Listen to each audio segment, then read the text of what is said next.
इसलिए कहता हूं जिसको जो कहना है ठीक ठीक बातें बोल पा रहे हो अभी बोल लो, फिर पश्चाताप ना करना पड़े कि ये और बोल लेते, है ना। जिंदगी बिंदास जीना चाहिए, शिकायत नहीं। थैंक यू, धन्यवाद ईश्वर का, जो दिया है बहुत खुश रहना चाहिए। जीवन मृत्यु जन्म मरण ये तो क्रम है।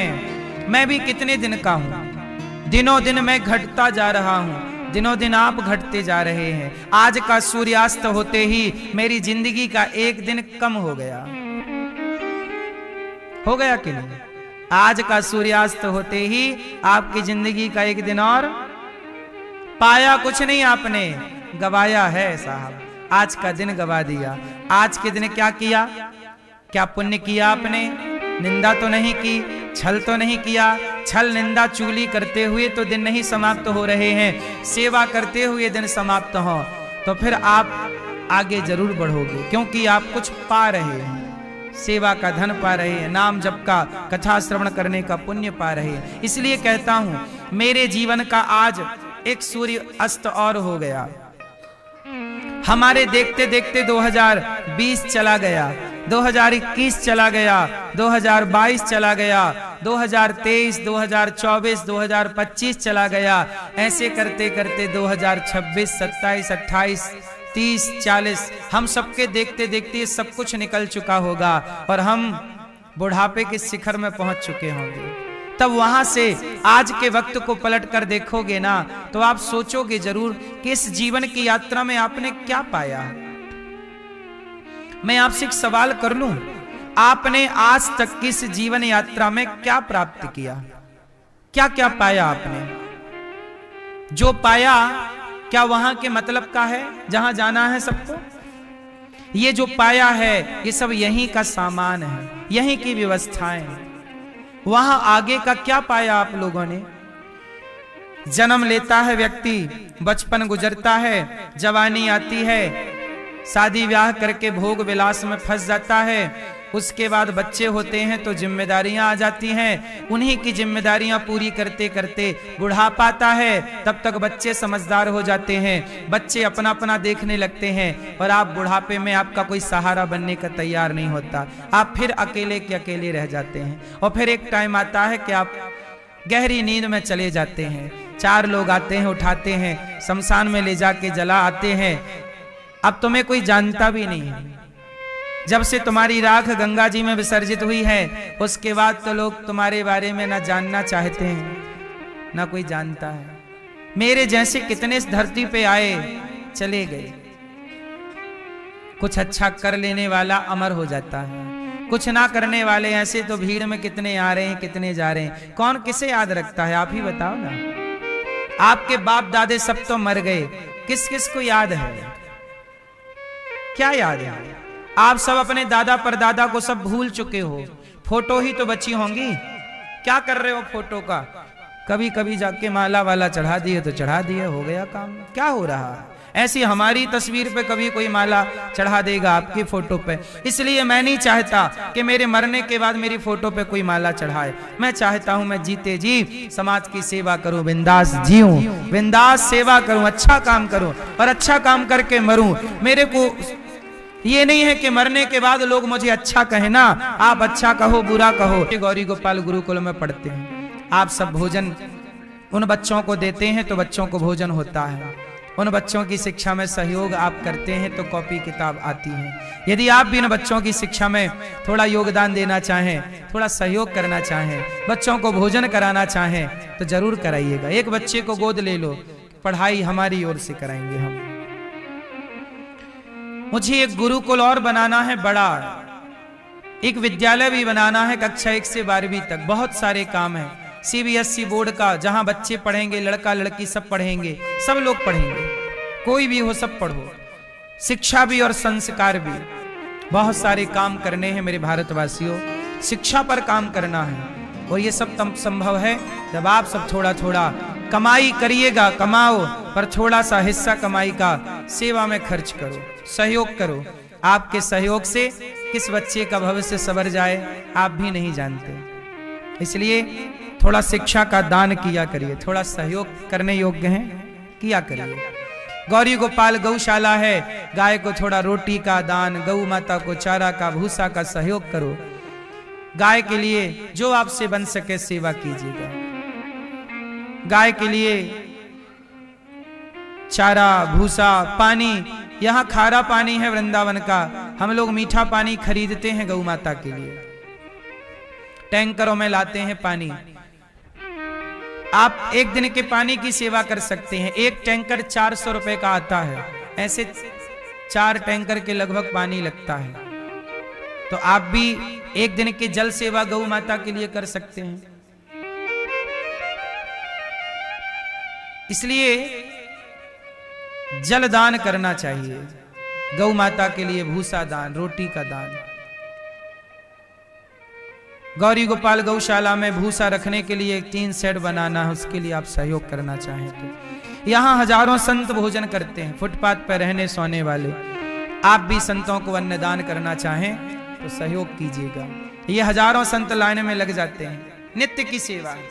कोई भी साधु आता है, सबको पेट भर भोजन, ये 12 महीने की सेवा है, चाहे सर्दी गर्मी हो, कुछ भी हो। लेकिन यहां तो सेवाएं अखंड हैं, एक दिन भी रुकती नहीं है, नागा नहीं है। आपसे बस मेरी यही विनती और प्रार्थना है कि आप भी इन सेवाओं से अपने आप को जोड़ लीजिए। एक दिन की साधु सेवा आप कीजिए, एक दिन का अन्नदान आप कीजिए। गौरी गोपाल आश्रम में साधु सेवा जो रोटी बट रही है, संतों को भोजन बट रहा है, आपकी ओर से बटे, बड़ा पुण्य होगा मेरी मां। साधु रोटी खाएंगे, आशीर्वाद मिलेगा। गौरी गोपाल रसोई चलती है यहाँ, 25 से 30 हजार लोग पर डे भोजन करते हैं। पूरे भारत की सबसे बड़ी रसोइयों में एक रसोई गौरी गोपाल जी की रसोई है। 1 लाख रोटियां रोज बनती हैं गौरी गोपाल में। कोई भी आओ, आपके घर में 5-10 रोटियां बनती हैं, गौरी गोपाल में लाखों रोटियां बनती हैं। क्या करें, आपका परिवार 5 लोगों का है, हमारा तो पूरा भारत ही परिवार है। सबकी सेवा जो करनी है, और सेवा करना हमें अच्छा लगता है। सेवा करने के लिए ही भगवान ने हमें धरती पे भेजा है। ये सब लोग देखो लाइन पे खड़े हैं, माताएं, बहनें, बच्चे। ये रोज सवेरे सवेरे जो स्टार्ट होता है, अभी भी आप जाके देखो रसोई चल रही है, भोजन मिल रहा है। रात के 11 बजे भी आप आके चेक करना, लाइन लगी रहती है, लोग भोजन करते रहते हैं। 2 बजे रात को भी कोई आता है, भोजन मिलता है। ये अन्नदान है मेरी माँ। सेवा से बड़ा कोई, एक ही संकल्प, एक ही नारा, सेवा ही है धर्म हमारा, हमारा धर्म ही सेवा। भूखे को भोजन और प्यासे को पानी, यही है गौरी गोपाल की निशानी। भूखे को भोजन जहां मिल जाए, प्यासे को पानी, बस वही गौरी गोपाल है। गौरी गोपाल में दरवाजा नहीं है, आप देखते हैं, जहां दरवाजा ना हो वो गौरी गोपाल है। गौरी गोपाल के दरवाजे खुले हैं, खुले क्या हैं, दरवाजे ही नहीं है। गौरी गोपाल की सेवाएं, यहाँ 310 वृद्ध माएं रहती हैं। वो माएं जिन माओं के अपने बच्चे घर से निकाल देते हैं, जिन माओं के अपने दुत्कार देते हैं, अपनों का साथ और सहारा नहीं, ऐसी बेसहारा जरूरतमंद माएं गौरी गोपाल में रहती हैं। और इन माओं की सेवा ये दास अनिरुद्ध को करने का सौभाग्य मिला। आप लोगों से बस मेरी यही प्रार्थना है कि आप भी इन माओं के बेटा बनकर, बेटी बनकर थोड़ा एक दिन का भोजन कराओ, कि कल वृद्ध माओं को आपकी ओर से भोजन होगा, कल का भोजन आप कराएंगे इन माओं को। बड़ी दूर दूर से लोग यहाँ माताओं के, बड़े बड़े साधु संत भी यहाँ दर्शन करने आते हैं माताओं के। यहाँ पे एक दिन का भोजन आप कराएं माओं को, एक दिन का नाश्ता करा सकते हैं कि आज का कल का नाश्ता हम कराएंगे।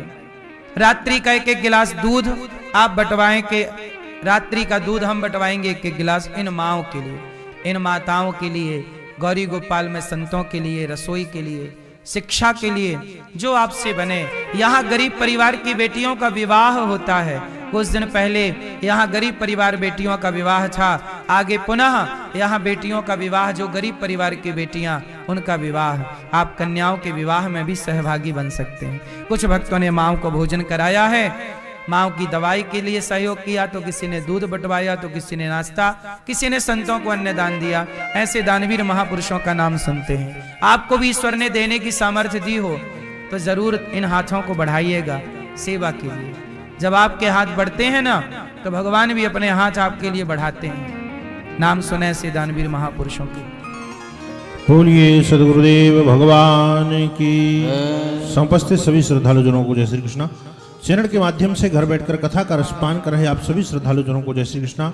व्यासपीठासीन सेवा की प्रतिमूर्ति पूज्य श्री महाराज जी के चरणों में गुटसाह नमन वंदन।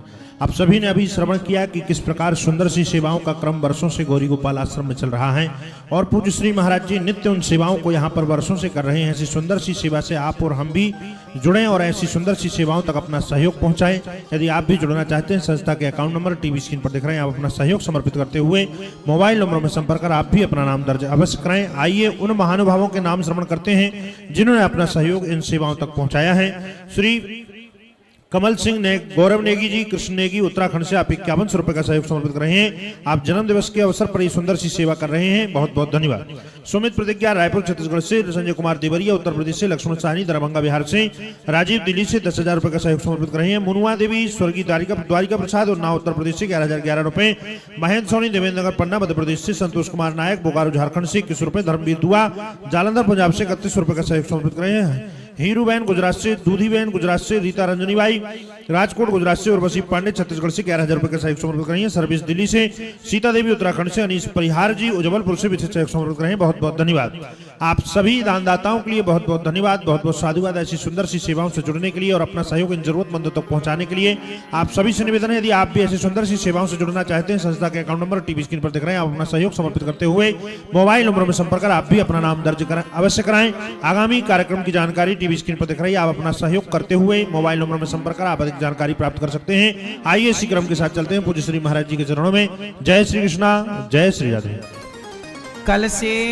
कल से प्रयागराज का माघ मेला स्टार्ट हो रहा है,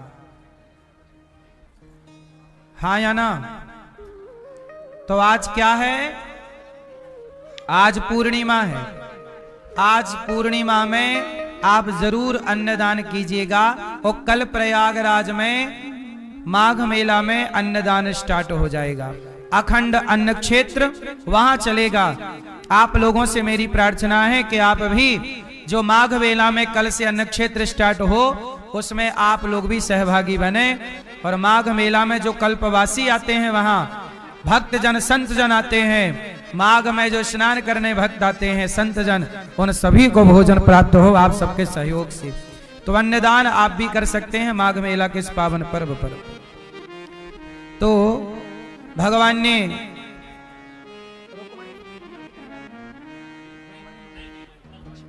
ठीक, तो भगवान इस तरह से धोबी पर कृपा, दर्जी पर कृपा, सुदामा नाम के माली पर कृपा, कुब्जा पर कृपा, चाणूर मुष्टिक को मार के भगवान ने कंस को मार डाला। कंस को मार करके भगवान बड़े प्रेम से उद्धव जी को, कंस के भाइयों को मार करके भगवान ने देवकी वसुदेव को जेल से मुक्त किया। माँ से मिले, पढ़ने उज्जैन गए, पढ़ करके 64 दिन में 64 विद्या सीख करके आए। उद्धव जी को वृंदावन भेजा, ब्रजरज में लौट कर उद्धव जी आए। भगवान द्वारिका गए, 17 बार काल यवन जरासंध को हराया। काल यवन के मुचकुंद के द्वारा काल यवन की मृत्यु हुई। 18वीं बार भगवान प्रवर्षण पर्वत पर चढ़े, जरासंध युद्ध हुआ जरासंध और भगवान का। भगवान द्वारिकाधीश कहलाए। बलराम जी का विवाह संपन्न हुआ और कुंडनपुर की राजकुमारी ने भगवान को पत्र लिखा और भगवान रुक्मणी जी का हरण करते हैं और द्वारिका ले जाते हैं। रुक्मिणी ने रास्ता रोका, बलराम जी ने समझाया। बड़े प्रेम से भगवान द्वारिकाधीश कहलाए। रुक्मणी मंगल संपन्न, रुक्मणी मैया से भगवान का विवाह संपन्न हुआ। बड़े प्रेम से भगवान द्वारिका में माँ रुक्मणी जी के संग विराजे हैं। आओ आरती करें। श्रीमन नारायण चरणौ शरणं प्रपद्ये, श्रीमते नारायणाय नमः। चंद्रमा मनसो जातश्चक्षुः सूर्यो जायत श्रोत्रात् वायुश्च प्राणश्च मुखात् अग्निर्जायत। मन में बसा कर तेरी मूर्ति उतारूं मैं गिरधर तेरी आरती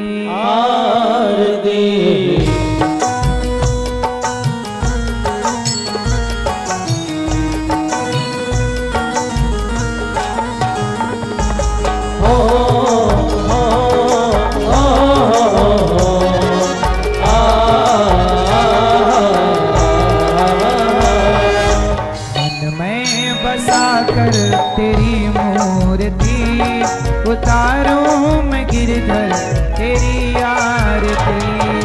मन में बसा कर तेरी मूर्ति, उतारूं मैं गिरधर तेरी आरती। मन में बसा कर तेरी मूर्ति, उतारूं मैं गिरधर तेरी आरती।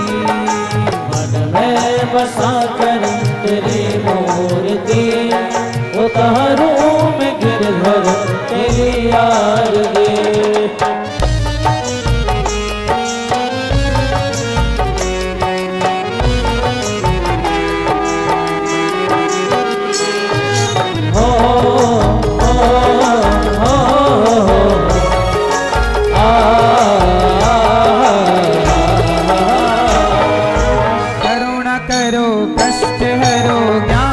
भगवन भव में फंसी नाव मेरी तार दो भगवन। करुणा करो कष्ट हरो ज्ञान दो भगवन, भाव में फंसी नाव मेरी तार दो भगवन। दर्द की दवा तुम्हारे पास है, दर्द की दवा तुम्हारे पास है। जिंदगी दया की भीख मांगती, मैं बसा कर तेरी मूर्ति, उतारूं मैं गिरधर तेरी आरती।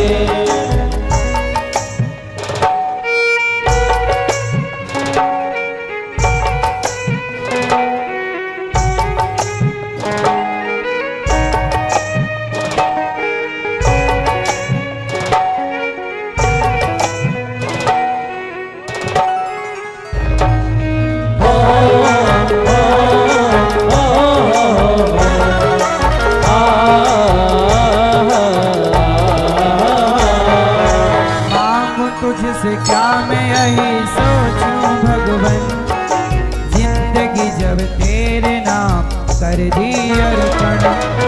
मांगो तुझसे क्या मैं यही सोचूं भगवन, जिंदगी जब तेरे नाम कर दी अर्पण। सब कुछ तेरा कुछ नहीं मेरा, सब कुछ तेरा कुछ नहीं मेरा। चिंता है तुझको प्रभु संसार की, मन में बसा कर तेरी मूर्ति, उतारूं मैं गिरधर तेरी आरती।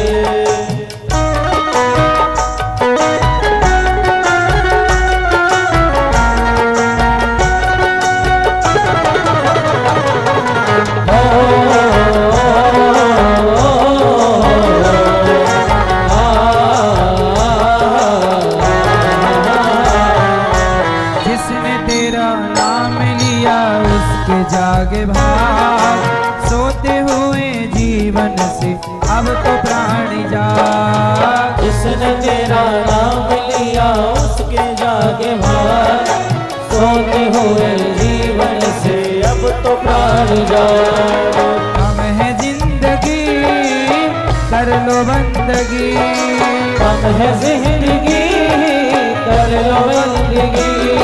प्रभु कहाँ थे हो तो मौत भी न मारती।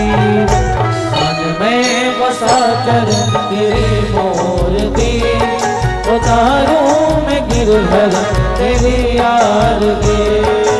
वेद तेरी महिमा गाएं, संत करें ध्यान, नारद गुण गान करें छेड़ बीन तान। वेद तेरी महिमा गाए संत करे ध्यान, नारद गुण गान करे छेड़ बीन तान। भक्त तेरे द्वार करते हैं पुकार, भक्त तेरे द्वार करते हैं पुकार। दास अनिरुद्ध तेरी गाए आरती। मैं बसा कर तेरी मूर्ति, उतारूं मैं गिरधर तेरी आरती। मन में बसा कर तेरी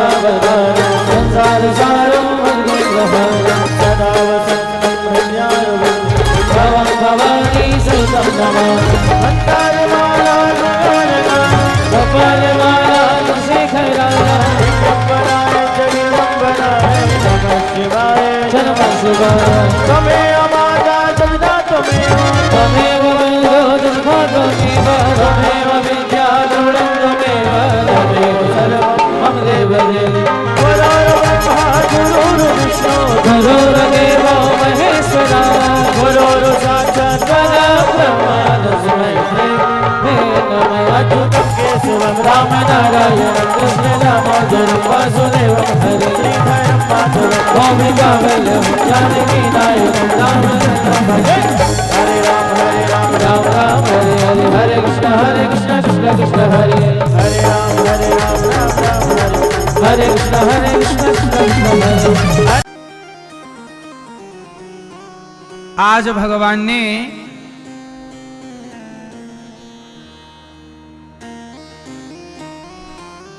वृंदावन से मथुरा जाने का निश्चय किया। कंस के द्वारा अक्रूर जी आए हैं भगवान को लेने। जब गोपियों को पता लगा कि कृष्ण हमें छोड़कर चले जाएंगे, गोपियां रोने लग गई। हे श्याम सुंदर, क्या हमें छोड़कर चले जाओगे? तड़पने लगी गोपियां, रोने लगी गोपियां। भगवान बोले मैं 2 दिन बाद आ जाऊंगा। 2 दिन का कह के भगवान मथुरा चले गए।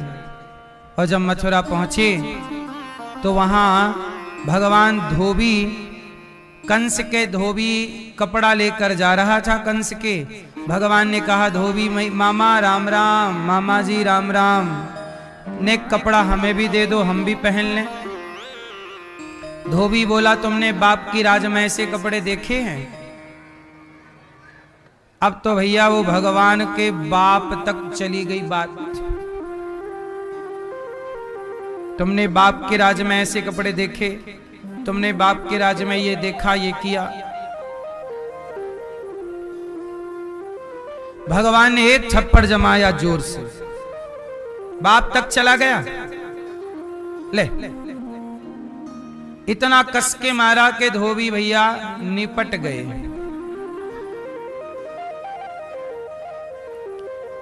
ये धोबी कौन है, इसकी भी एक कथा है।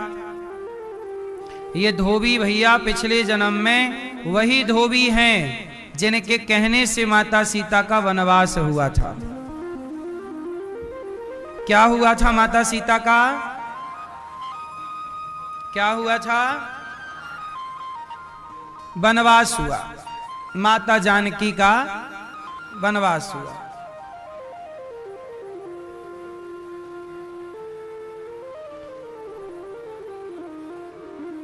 उस धोबी के कारण सीता मां का वनवास हुआ। अभी तक उसकी बुद्धि निर्मल नहीं हुई। आज भगवान द्वापर में, त्रेता का वह धोबी द्वापर में पुनः धोबी बना और आज भगवान कृष्ण के हाथों उद्धार हो गया। सीता मां को वनवास भेज दिया। सीता मां का वनवास किसके कारण हुआ था? कौन दोषी था? सच बताओ, सीता मां के वनवास में दोषी कौन है? मैया, कौन दोषी है मेरी मां? ये मैया कथा लेकिन अच्छी सुन रही है, भले सुनाई नहीं पड़ रहा है, पर कोई कह नहीं सकता कि मैया कथा सुन नहीं रही है ना?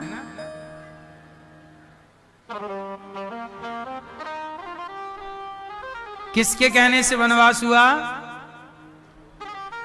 किसकी गलती थी वनवास में? सच बताओ, सीता मैया के वनवास में गलती किसकी थी? आप बताओ, किसकी गलती थी? है? आप बताओ बेटा, किसकी गलती थी? भैया, किसकी गलती थी? ये बताओ। सब मैया टुप्पई टाप रहो मेरी माँ। किसकी गलती थी? शर्ट वाले भैया बताएंगे हैं?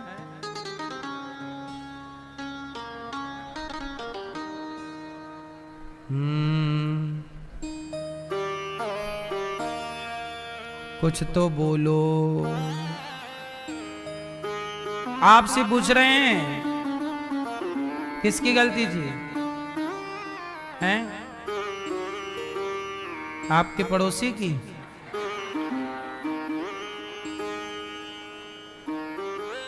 सीता मां के वनवास में गलती किसकी थी? किसकी? सीता मैया की गलती थी।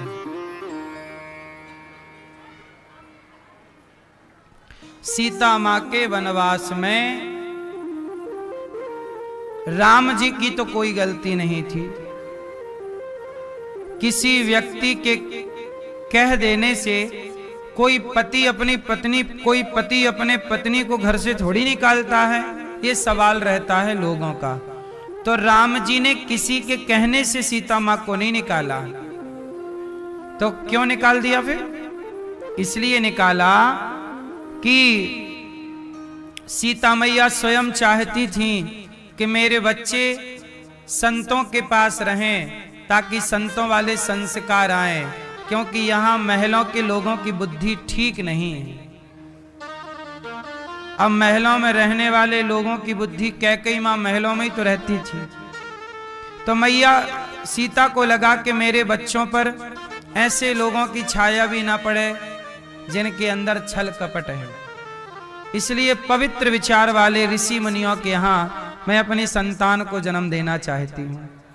और ये जो धोबी भाई हैं जिनके कहने से वनवास हुआ, राम जी पति हैं पर राम जी एक राजा हैं और राजा का धर्म होता है कि वो पिता की बात सुने।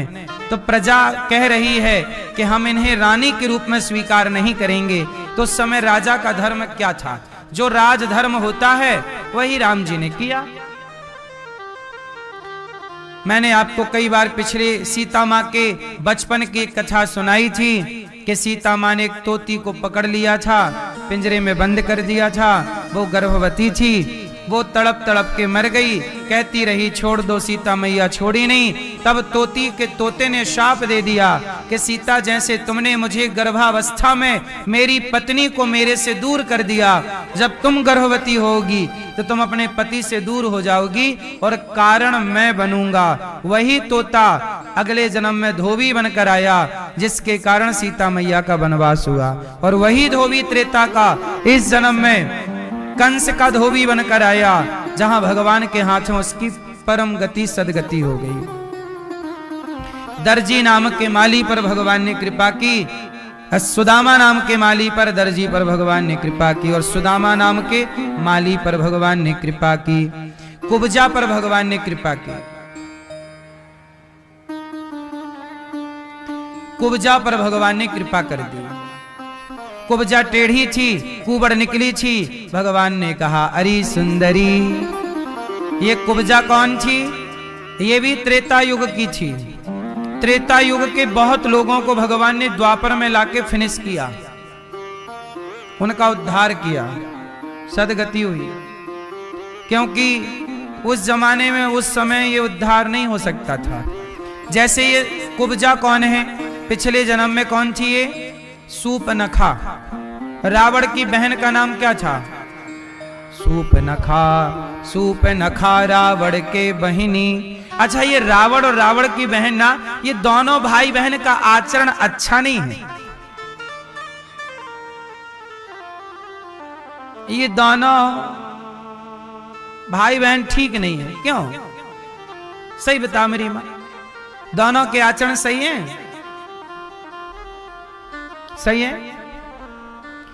सूपनखा को किसी से भी प्यार हो जाता है, जो देखे, जो दिख जाए अच्छा सा, हाँ हम तुम्हारी पत्नी बनेंगी, जबरदस्ती घुस रही है।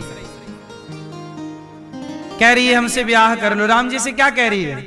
तो सम पुरुष न मोसम नारी, क्या बात के, देखो बातें भी कितनी अच्छी कर रही है। बोले तुम्हारे जैसा कोई पुरुष नहीं है और मेरे जैसे कोई, तुम बहुत सुंदर हो पर मैं भी कम सुंदर नहीं हूं। सूपनखा बोली, बोले मेरी टक्कर के तुम हो नहीं पर काम चला लूंगी। सूपनखा कह रही है। राम जी बोले ठीक है, हम सुंदर तो नहीं है लेकिन हम गृहस्थ हैं, हमारी पत्नी है सीता, हम तुम्हारी ओर नहीं देखेंगे। हमारा भाई है लक्ष्मण, तुम चली जाओ, ब्याह या करना चाहे तो कर लेगा। सूपनखा गई मटक के, हाँ लक्ष्मण लक्ष्मण कर लो ब्याह। लक्ष्मण जी ने कहा हमारा भी ब्याह हो चुका है और हम तो राम जी के दास हैं, इसलिए हम आपसे ब्याह नहीं कर सकते। सूपनखा बोली नहीं नहीं कर लो, तुम भी कम सुंदर नहीं हो लक्ष्मण, तुम कर लो। लक्ष्मण जी बोले नहीं नहीं हम नहीं करेंगे। देखिए जरा, घास की कुटिया में रहकर भी राम लक्ष्मण का मन नहीं भटक रहा है और सोने की लंका में रहने वाले रावण का भी मन भटक गया। सही है, घास की कुटिया में रहने वाले राम का मन नहीं भटका, पराई स्त्री को देखकर तो वो राम मंदिर में बैठकर पूजते हैं, उनके मंदिर बनाए जाते हैं। और लंका में रहने वाले रावण का पराई औरत देख के मन भटक गया तो आज भी उसके पुतले जलाए जाते हैं। खेल इस मन का है, मन के हारे हार है, मन के जीते मन ही मिलावत राम से, मन ही करत फजीत। मन की गति है अटपटी, झटपट लखे न कोई, और मन की जब खटपट मिटे तो झटपट दर्शन होए। इसलिए कहता हूं मन को कंट्रोल करना सीखो। मन कंट्रोल है तो आप महान बनेंगे, वो कंट्रोल मन में नहीं है तो आप कितने भी बड़े क्यों ना हो मिट्टी में मिल जाएंगे। राम और रावण दोनों की राशि एक ही तो है, दोनों अखबार पढ़ते रहे होंगे तो दोनों की राशि का फल एक रहा होगा, लेकिन दोनों के कर्म बदल गए। राम पराई नारी को बहन बेटी के रूप में देखते हैं और रावण पराई नारी को सुंदर लगे तो चुरा के ले आता है। अंतर है, आचरण से व्यक्ति पूजता है। क्यों भैया? इसलिए आचरण अच्छे हो तो सब अच्छा है। सूपनखा कह रही है ब्याह कर लो, राम जी ने नहीं, लक्ष्मण जी ने ना। अच्छा, राम लक्ष्मण से इग्नोर कर रहे थे, जा जा जा जा जा जा जा। बाद में बता इसने क्या हरकत की, इसकी नाक कान क्यों काटी, बताओ उसने क्या गलती की। बार बार कह रही है ब्याह कर लो ब्याह। इससे राम जी परेशान नहीं हुए, लक्ष्मण जी भी परेशान नहीं हुए। नाक कान इसकी क्यों काटी, क्या कारण था जानते हो? ये सीता मैया पर हमला करने लग गई, सीता मैया को खाने दौड़ी। और जो भक्ति को क्षति पहुंचाना चाहे, भक्त को क्षति पहुंचाना चाहे, इसकी तो नाक काट ही देनी चाहिए। भक्ति की ओर बढ़ गई ना, भक्ति को नुकसान, भक्ति के चरण की ओर जाती तो फिर भी कल्याण था, खाने में खा जाऊंगी। लो ये चलो, आप लोग तो, आप में से कुछ लोग तो अच्छे हैं, मुर्गा ही खाते हैं, बकरा ही खाते हैं। ये सूपनखा सीता मैया को खा रही है, आदमी खा रही है। सूपनखा कहती है खा जाऊंगी। वो जब खाने को दौड़ी तो लक्ष्मण जी ने तलवार निकाली, नाक काट, कान काट लिया। अच्छा, नाक क्यों काटी? हाथ काटते, पांव काटते तो जाके बताना पड़ता ना इसे रावण से कि मैं कहां गई थी। देखो, लोगों से बताना पड़ता कि मैं वहां गई थी तो हाथ कट गया, वहां गई थी तो पांव कट गया। नाक कटी है, अब इसे बताना नहीं पड़ेगा मैं कहां गई थी, लोग देखते ही समझ जाएंगे कि नाक कटाने ही गई थी और नाक कटा के आ गई। तो इसका जो बोलने का है ना वो बच जाएगा, बोलने से बचेगी, परिचय ज्यादा देना नहीं पड़ेगा, लोग समझ जाएंगे। तो नाक कटवा ली इसने, हाँ या ना? अब सूपनखा, यही सूपनखा कुब्जा बन करके आई और आज राम कृष्ण बनकर आए। वो कुब्जा की कुबड़ भगवान ठीक करते हैं, चंदन लगवाते हैं अपने बदन पर इस सूपनखा अर्थात कुब्जा से। भगवान देखो दयालु तो हैं, तब ना सही अब सही सूपनखा पर कृपा तो की। और मुझे सूपनखा का भाव गलत नहीं लगता। एक बात बताओ, सूपनखा मोहित किस पर हुई? राम पर। और राम पर मोहित होना गलत क्या था? हम और आप भी तो राम पर मोहित हो ही जाते हैं। बस वो सीता मां को ना पहचान पाई, लेकिन उसका राम को पाने का भाव गलत कहां था? भगवान को पाना कौन नहीं चाहता? तो सूपनखा भी चाहिए। और जब नाक कान कट गई, रावण का सर्वनाश हो गया, तो ये ना पुष्कर चली गई और इसने खूब तपस्या की और ब्रह्मा जी से कहा कि मुझे भगवान राम ही चाहिए पति के रूप में। तब ब्रह्मा जी ने भगवान से कहा कि ऐसी ऐसी बात है। भगवान बोले कह दो कि मैं द्वापर में आऊंगा तब उसे मिलूंगा। तो यह द्वापर में पूतना ये सूपनखा ये बनकर आई कुब्जा, और आज भगवान कृष्ण इनके घर भी जाते हैं और इससे मिलते हैं। कुबड़ी निकली थी कुबड़, भगवान ने कुरूपणी थी स्वरूपणी बनाई, पांव पे अपना पांव रख के ठोकर मारी, कुरूपणी से स्वरूपवान हो गई सूपनखा ये कुब्जा।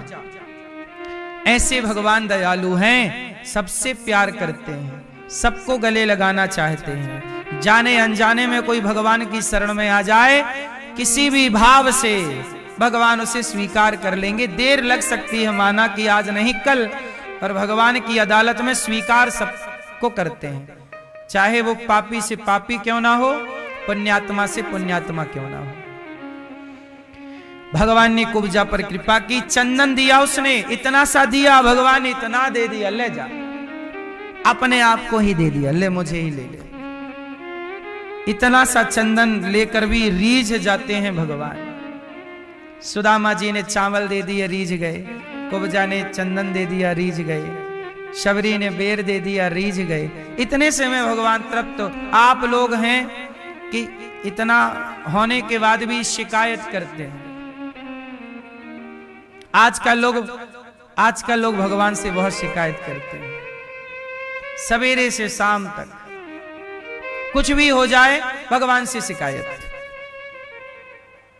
आज एक भैया जी आए, उन्होंने कहा हमें भगवान से बहुत शिकायत है। क्या शिकायत है? बोले हमारी माँ का आखिरी समय जब चल रहा था तो हमारी माँ हमसे बात नहीं कर पाई, और आखिरी टाइम पे बिना बात किए, बिना हमें पहचानना बंद, मरते समय आदमी पहचानना छोड़ देता है, मृत्यु के टाइम पे होता है सब। बोला हमारी भगवान से शिकायत है कि हमारी माँ हमें पहचान ना पाई मरते समय।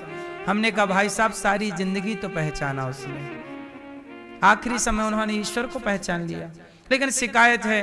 बोले अब पूजा नहीं, अब तो भगवान से शिकायत है, माँ ने नहीं पहचाना। किसी के घर में कुछ भी हो जाए, शिकायत भगवान से। हमारे को बुखार आ गई, अरे भगवान ने ऐसा कर दिया, इसके साथ ऐसा, अरे भगवान ने ऐसा कर दिया। कोई गरीब है, अरे भगवान ने कर दिया। कोई अमीर है और ऐसा हो, अरे भगवान ने कर दिया। तनिक सी कुछ बात बिगड़ जाए आपकी तो आप तुरंत दो, अरे भगवान की हमने तो इतनी पूजा की, क्या मिला? भगवान ने कर दिया। लोग भगवान को दोष देते हैं, अपने गिरेबान में झांक के नहीं देखते कि मैं कितना सही हूं, मैं कितना गलत हूं। मेरे कर्मों का अपना भी तो दंड मुझे मिलता है ना। मेरी माँ जज किसी को फांसी देते हैं ना, तो फांसी जिसको दी है जज की, उनसे कोई पर्सनल दुश्मनी नहीं थी, तो फांसी क्यों दे दी? अरे जज ने अपना काम किया, जजमेंट दिया, उसके अपने गुनाहों ने उसे फांसी दी है। ऐसे आपके अपने कर्म आपको दुख देते रहते हैं और आप दोष भगवान को लगाते रहते। भगवान तो जज हैं, जजमेंट देते हैं, जो जैसा करेगा, जो जस करहि सो तस फल चाखा, जो जैसा करेगा ऐसा पाएगा। कितने दिनों का ये संसार आपका है, कितने दिनों का मेरा है। आज मैं बात कर पा रहा हूं आपसे तो कर लूं, एक टाइम तो ऐसा आएगा कि मैं भी आपसे कुछ बात ना कर पाऊंगा। इसलिए जब बात कर सकता हूं तो सारी अच्छी अच्छी बातें कर लूं। इसलिए आप लोग भी अपनों से अच्छी बातें कर लो, क्योंकि आखिरी टाइम पे आप बात ना कर पाओगे, कुछ कह ना पाओगे, कुछ बोल ना पाओगे। एक शब्द बोलना भारी पड़ जाएगा साहब। अभी तो ये शब्दों के धनी हो आप लोग, एक दिन इतने गरीब हो जाओगे आप कि आपकी वाणी से एक शब्द ना निकलेगा। चाहोगे बोलना, बोल ना पाओगे।